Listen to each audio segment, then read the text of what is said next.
అయితే మీరేనా the great మోషే గారి భార్య సిప్పోరా? ఇంతకీ జాష్ ఎలా ఉన్నాడు? ఏ ప్రశ్న ఎదురవ్వకూడదు అనుకున్నానో అదే ఎదురైంది. ఏమైంది తల్లి? ఒక్కసారిగా నీ ముఖం మారిపోయింది. తనతో ఏమైనా గొడవ పడ్డావా?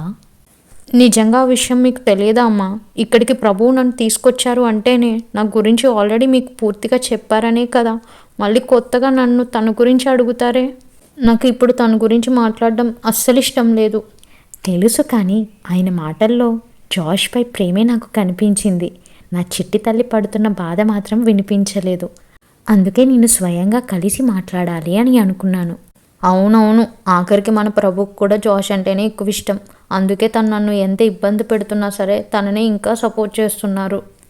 అవును, మరి తన ప్రజల బాధ్యతను దేవుని మాటలకి లోబడి మోస్తున్న జాష్ అంటేనే దేవునికి ఎక్కువ ప్రేమ ఉంటుంది తల్లి.